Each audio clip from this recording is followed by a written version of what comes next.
নমস্কার বন্ধুরা, শ্রীর রান্নাঘরে তোমাদের স্বাগত। এই শাকটা চিনতে পারছো? এটা কী শাক বলো তো? কে কে নাম জানো? বলো এটা কী শাক। এই দেখো, শাকটাকে ছাড়িয়ে নিলাম, ছাড়িয়ে নিয়ে আস্তে আস্তে করে ছাড়িয়ে নিলাম। আলুটাকে আমি টুমো টুমো করে কেটে ভেজে রেখেছি, নুন হলুদ দিয়ে ছোটো ছোটো করে ভেজে রেখেছি। এই শাকটাই দিয়ে করবো বলে, অনেকে বেগুন দিয়ে করে, কিন্তু আমি আলু দিয়ে বানাচ্ছি এটা। এবার শাকটাকে কড়াইতে দিয়ে নাড়াতে থাকছি, অল্প করে তেল দিয়ে। প্রথমে অল্প করে তেল দিয়ে নাড়িয়ে চাড়িয়ে যাবো, যাতে না কড়াইতে লেগে যায়, বুঝেছো? কড়াইতে লেগে গেলে সমস্যা হয়ে যাবে, পোড়া পোড়া একটা গন্ধ হয়ে যাবে, যাতে না কড়াইতে লেগে যায়। দিয়ে কন্টিনিউ এটাকে তোমাকে কড়ার মধ্যে নাড়িয়ে যেতে হবে।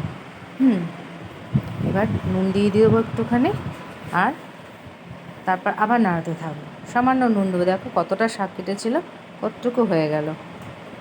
হয়তো বড্ড কমে যায় এই শাকগুলো। এবার নুন দিয়ে নাড়ানোর পর নাড়াতে নাড়াতে দেখো কড়াইতে লেগে যাচ্ছে, কিন্তু একটু নাড়াতে হবে। লাগলে সামান্য তুমি একটু তেল দিয়ে দিতে পারো এতে একটুখানি। এবার লঙ্কা দিচ্ছি, লঙ্কাগুলো কুচিয়ে রেখেছিলাম, লঙ্কাগুলো দিয়ে নাড়িয়ে চাড়িয়ে নিলাম। কিন্তু আঁচটা, রান্নাটা পুরোটাই তোমার কম তাপে হবে, নাহলে লেগে যাবে। এবার সামান্য দেখো একটুখানি তেল দিয়ে দেবো এতে। তেলটা দিলে তাহলে কড়াইতে আর লেগে যাবে না।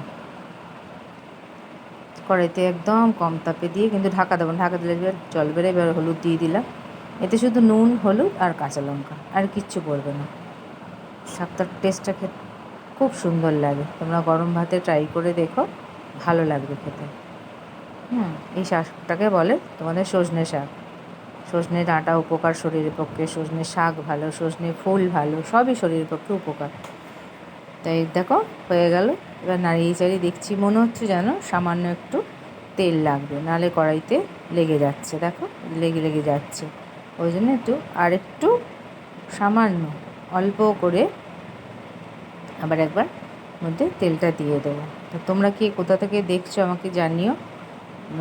রান্নাগুলো ভালো লাগলে লাইক কমেন্ট সাবস্ক্রাইব করো, চ্যানেলটা পাশে থেকো, আমার পাশে থেকো।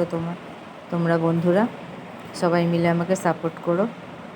আর হ্যাঁ বন্ধুরা, দেখো আমার একটা সেলাই চ্যানেলও আছে, ডেলি ব্লগ উইথ জয়। তোমরা সেখানেও ভিডিওগুলো দেখে কমেন্ট করো, পাশে থেকো আমার, তাহলে ভালো লাগবে।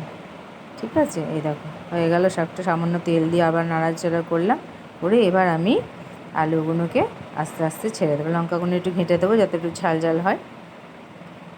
কারণ তোমরা জানো আমি আগের ভিডিওতে বলেছি আমি একটু ঝাল ঝাল খেতে ভালোবাসি।